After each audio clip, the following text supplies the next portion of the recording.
Perempuan dan naga. Wahyu 12 ayat 1-6. Maka tampaklah suatu tanda besar di langit, seorang perempuan berselubungkan matahari dengan bulan di bawah kakinya dan sebuah mahkota dari 12 bintang di atas kepalanya. Ia sedang mengandung dan dalam keluhan dan penderitaannya hendak melahirkan, ia berteriak kesakitan. Maka tampaklah suatu tanda yang lain di langit, dan lihatlah, seekor naga merah padam yang besar, berkepala 7 dan bertanduk 10, dan di atas kepalanya ada 7 mahkota, dan ekornya menyeret sepertiga dari bintang-bintang di langit, dan melemparkannya ke atas bumi. Dan naga itu berdiri di hadapan perempuan yang hendak melahirkan itu untuk menelan anaknya. Segera sesudah perempuan itu melahirkannya, maka ia melahirkan seorang anak laki-laki yang akan menggembalakan semua bangsa dengan gada besi. Tiba-tiba anaknya itu dirampas dan dibawa lari kepada Allah dan ke tahtanya. Perempuan itu lari ke padang gurun, di mana telah disediakan suatu tempat baginya oleh Allah, supaya ia dipelihara di situ 1260 hari lamanya.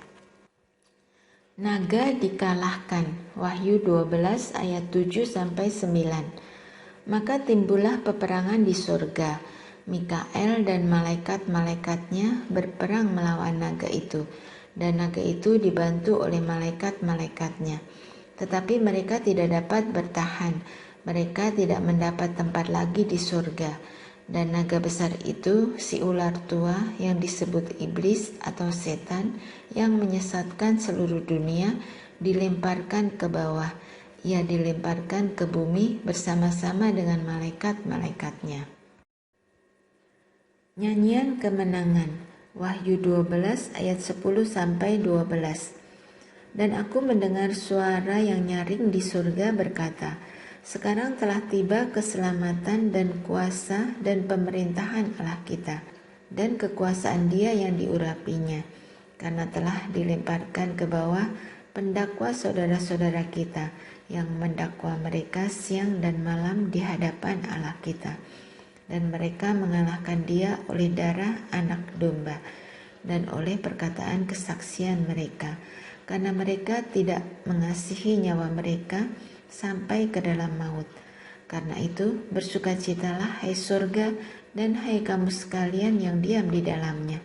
Celakalah kamu hai bumi dan laut, karena iblis telah turun kepadamu dalam geramnya yang dahsyat, karena ia tahu bahwa waktunya sudah singkat. Naga memburu perempuan itu. Wahyu 12 ayat 13-17. Dan ketika naga itu sadar bahwa ia telah dilemparkan di atas bumi, ia memburu perempuan yang melahirkan anak laki-laki itu. Kepada perempuan itu diberikan kedua sayap dari burung nasar yang besar, supaya ia terbang ke tempatnya di padang gurun, di mana ia dipelihara jauh dari tempat ular itu selama 1 masa dan 2 masa dan setengah masa. Lalu ular itu menyemburkan dari mulutnya air sebesar sungai ke arah perempuan itu, supaya ia dihanyutkan sungai itu. Tetapi bumi datang menolong perempuan itu. Ia membuka mulutnya dan menelan sungai yang disemburkan naga itu dari mulutnya.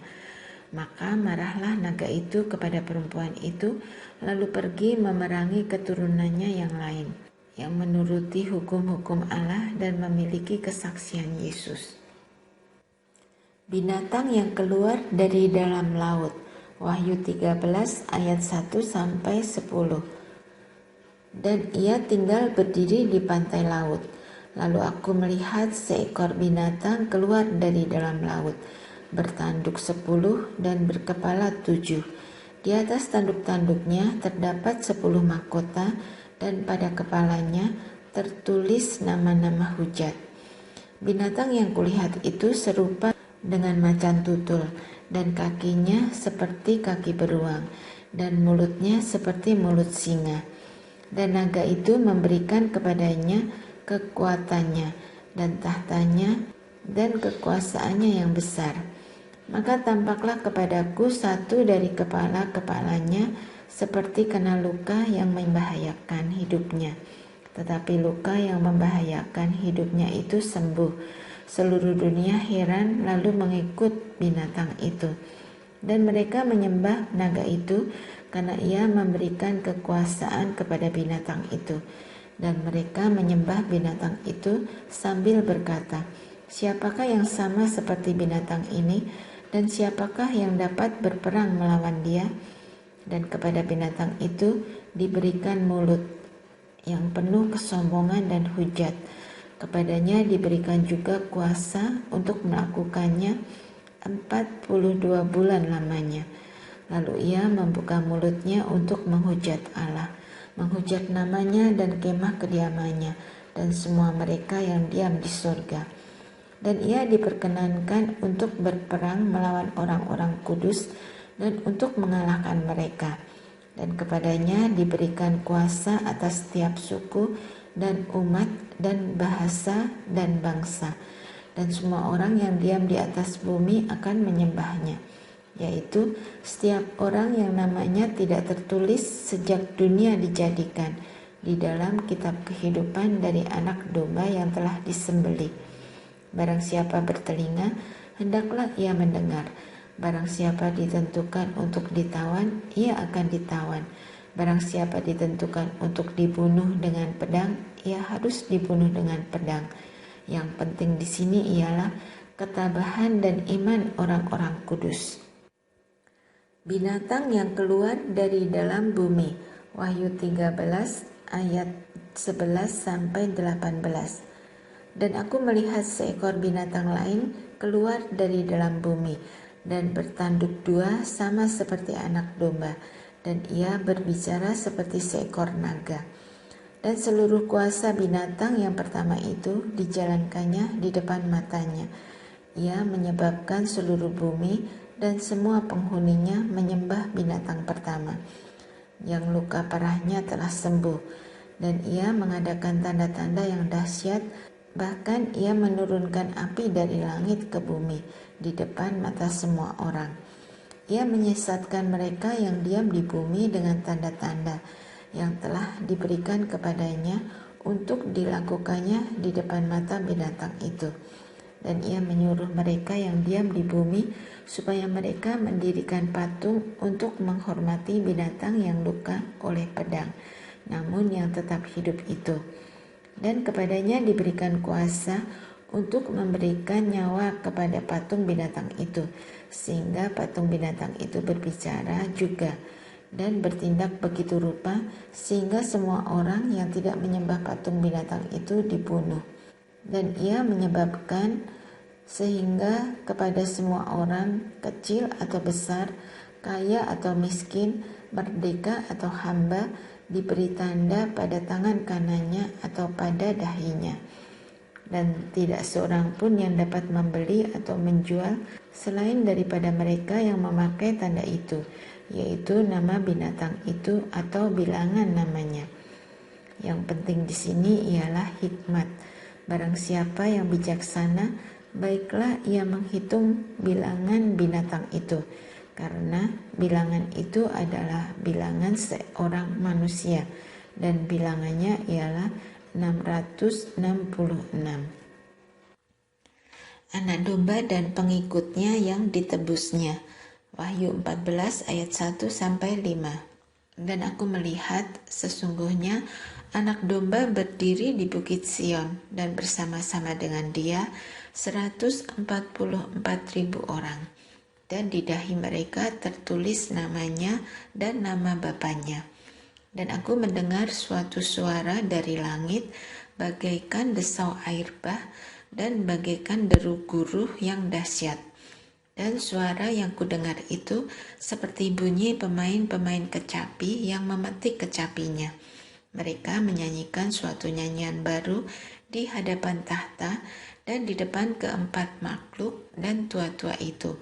Dan tidak seorang pun yang dapat mempelajari nyanyian itu, selain daripada 144.000 orang yang telah ditebus dari bumi itu. Mereka adalah orang-orang yang tidak mencemarkan dirinya dengan perempuan-perempuan, karena mereka murni sama seperti perawan. Mereka adalah orang-orang yang mengikuti anak domba itu, kemana saja ia pergi. Mereka ditebus dari antara manusia sebagai korban-korban sulung bagi Allah dan bagi anak domba itu. Dan di dalam mulut mereka tidak terdapat dusta, mereka tidak bercela. Pemberitahuan tentang penghakiman, Wahyu 14 ayat 6-13.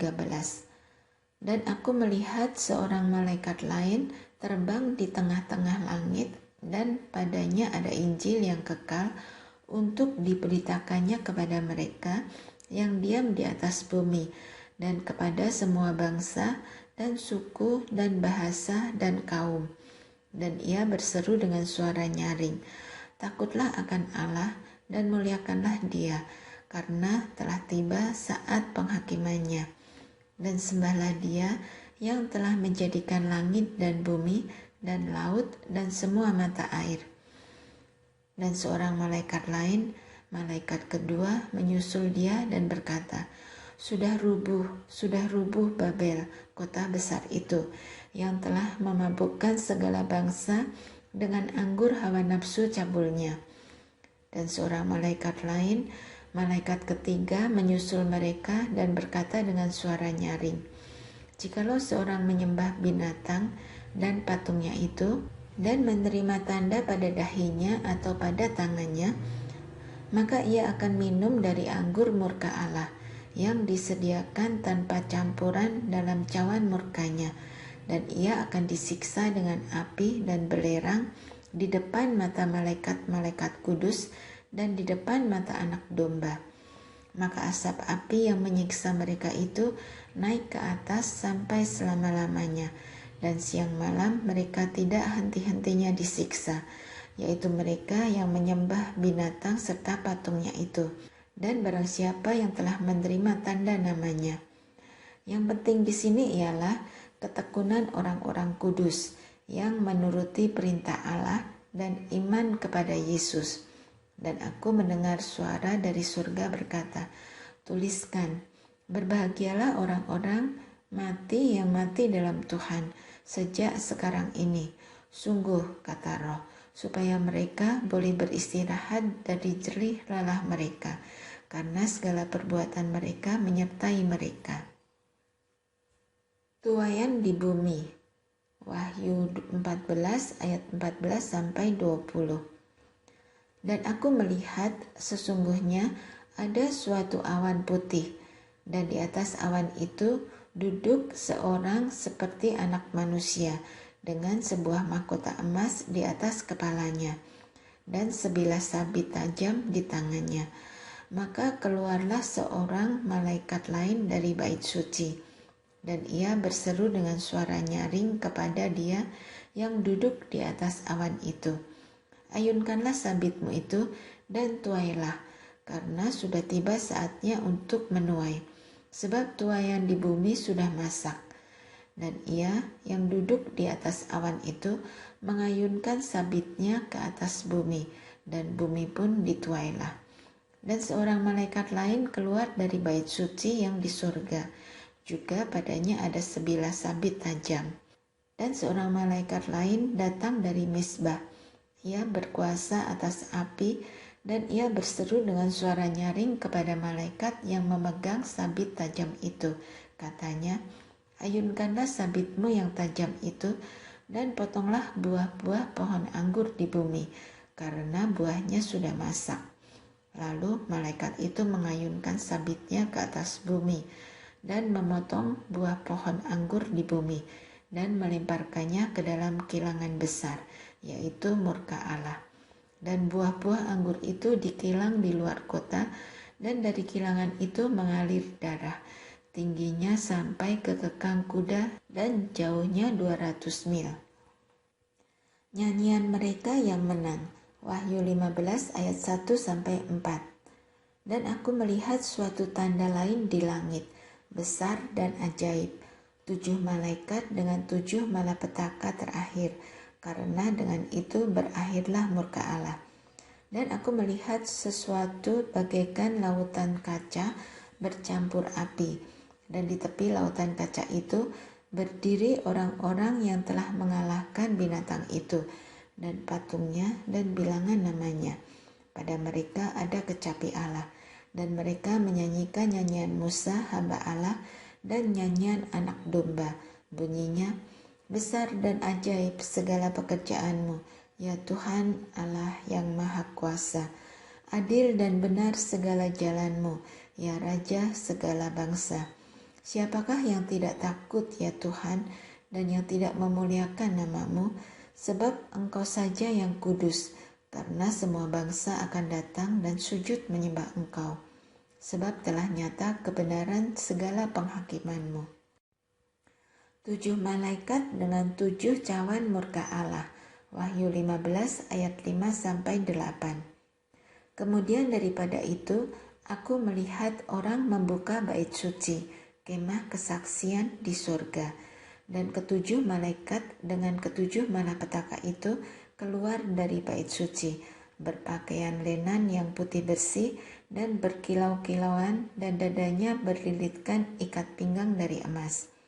Dan satu dari keempat makhluk itu memberikan kepada ketujuh malaikat itu 7 cawan dari emas yang penuh berisi murka Allah, yaitu Allah yang hidup sampai selama-lamanya.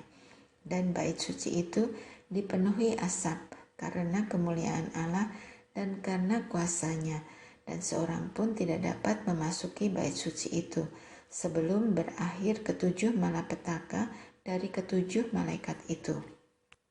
Ketujuh malapetaka. Wahyu 16 ayat 1-21. Dan aku mendengar suara yang nyaring dari dalam bait suci berkata kepada ketujuh malaikat itu, pergilah dan tumpahkanlah ketujuh cawan murka Allah itu ke atas bumi. Maka pergilah malaikat yang pertama, dan ia menumpahkan cawannya ke atas bumi. Maka timbullah bisul yang jahat dan yang berbahaya pada semua orang yang memakai tanda dari binatang itu dan yang menyembah patungnya.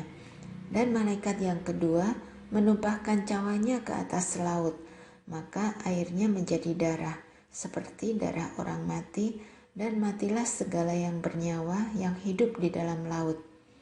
Dan malaikat yang ketiga menumpahkan cawannya atas sungai-sungai dan mata-mata air, dan semuanya menjadi darah.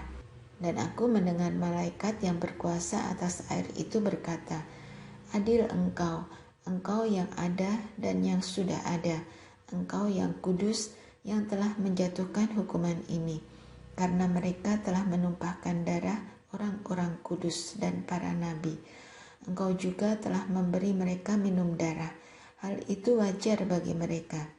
Dan aku mendengar mezbah itu berkata, ya Tuhan Allah yang Maha Kuasa, benar dan adil segala penghakimanmu. Dan malaikat yang keempat menumpahkan cawannya ke atas matahari, dan kepadanya diberi kuasa untuk menghanguskan manusia dengan api. Dan manusia dihanguskan oleh panas api yang dahsyat, dan mereka menghujat nama Allah yang berkuasa atas malapetaka itu. Dan mereka tidak bertobat untuk memuliakan Dia. Dan malaikat yang kelima menumpahkan cawannya ke atas tahta binatang itu, dan kerajaannya menjadi gelap, dan mereka menggigit lidah mereka karena kesakitan, dan mereka menghujat Allah yang di surga karena kesakitan dan karena bisul mereka, tetapi mereka tidak bertobat dari perbuatan-perbuatan mereka. Dan malaikat yang keempat menumpahkan cawannya ke atas sungai yang besar, yaitu sungai Efrat, lalu keringlah airnya, supaya siaplah jalan bagi raja-raja yang datang dari sebelah timur. Dan aku melihat dari mulut naga dan dari mulut binatang dan dari mulut nabi palsu itu keluar 3 roh najis yang menyerupai katak. Itulah roh-roh setan yang mengadakan perbuatan-perbuatan ajaib.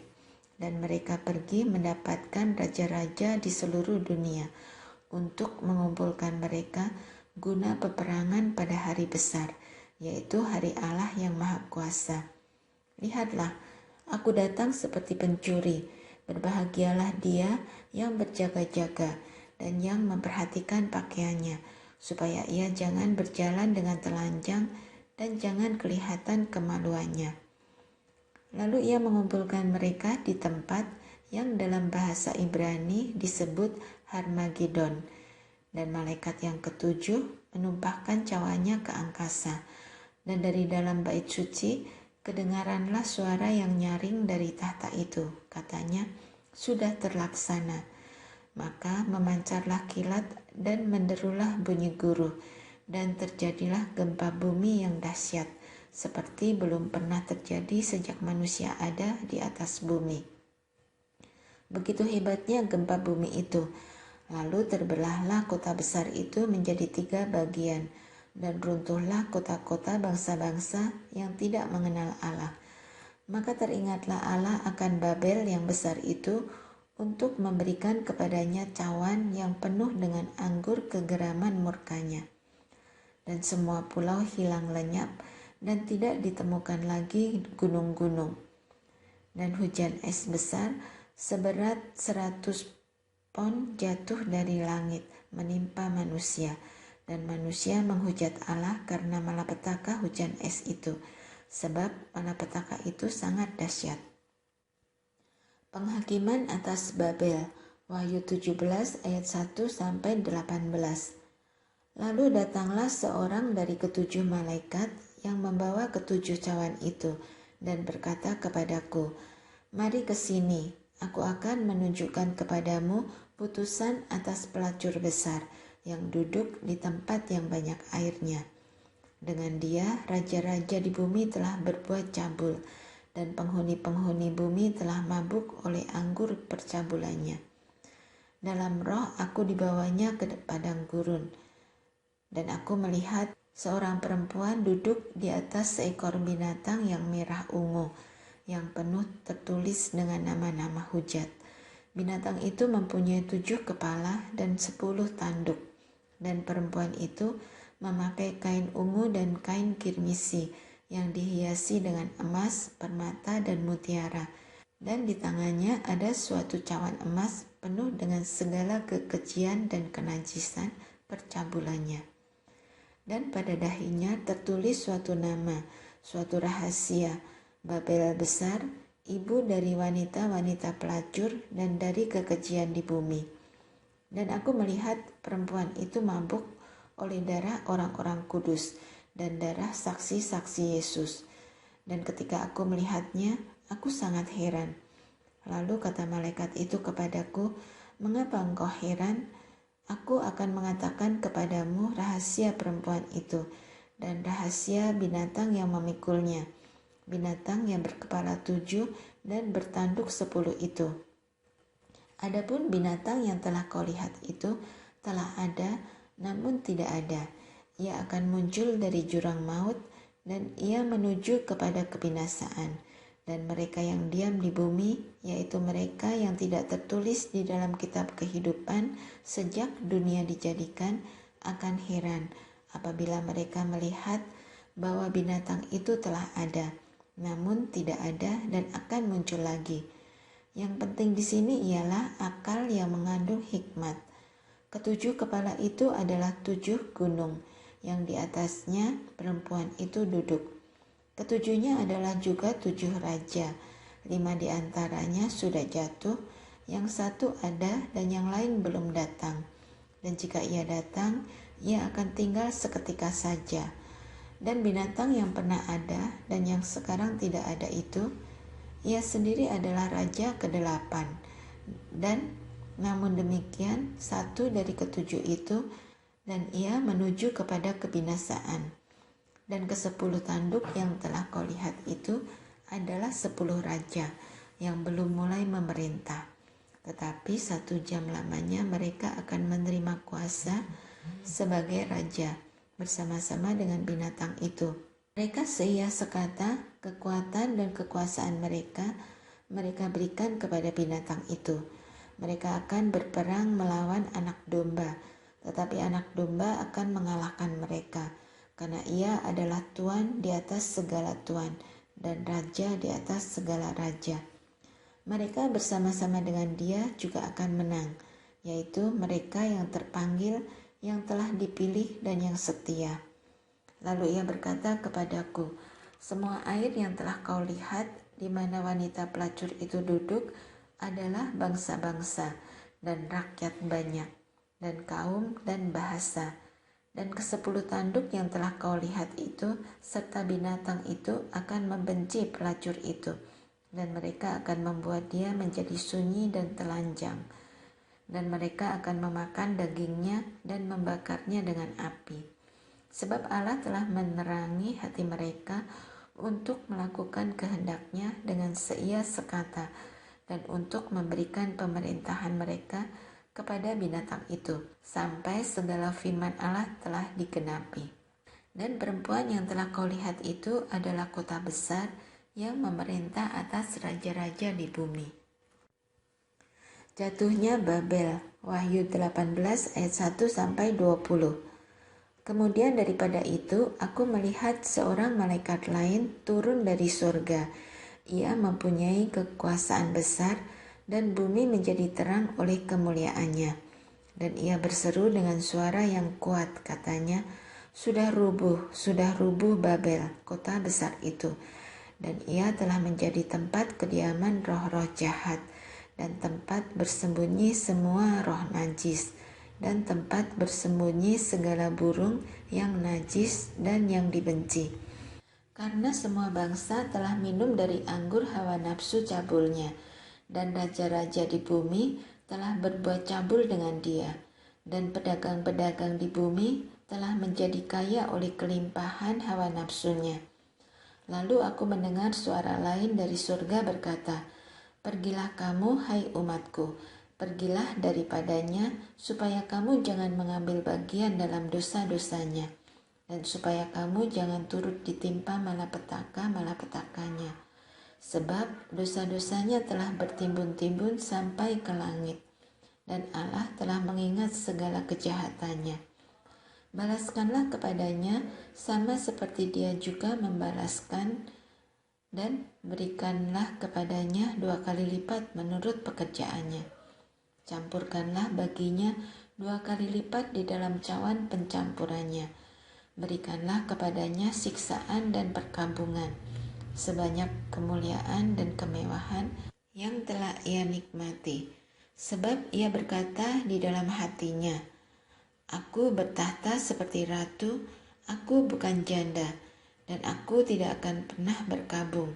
Sebab itu, segala malapetakannya akan datang dalam 1 hari, yaitu sampar dan perkabungan dan kelaparan, dan ia akan dibakar dengan api, karena Tuhan Allah yang menghakimi dia adalah kuat, dan raja-raja di bumi yang telah berbuat cabul dan hidup dalam kelimpahan dengan dia akan menangisi dan meratapinya apabila mereka melihat asap api yang membakarnya. Mereka akan berdiri jauh-jauh karena takut akan siksaannya, dan mereka akan berkata, celaka, celaka engkau, hai kota yang besar, Babel, hai kota yang kuat, sebab dalam 1 jam saja sudah berlangsung penghakimanmu.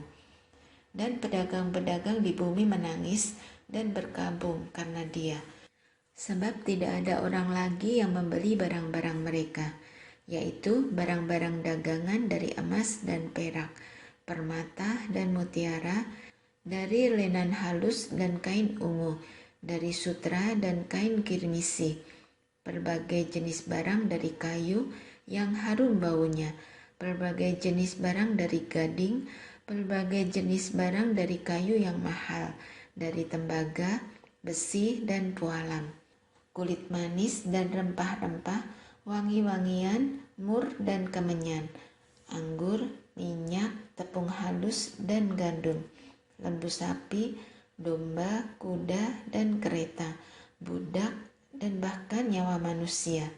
Dan mereka akan berkata, sudah lenyap buah-buahan yang diingini hatimu, dan segala yang mewah dan indah telah hilang daripadamu, dan tidak akan ditemukan lagi.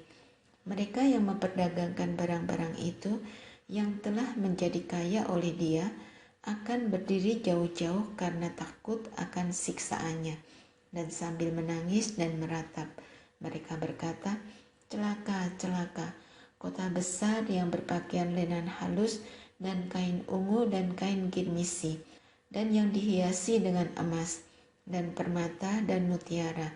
Sebab dalam 1 jam saja kekayaan sebanyak itu sudah binasa."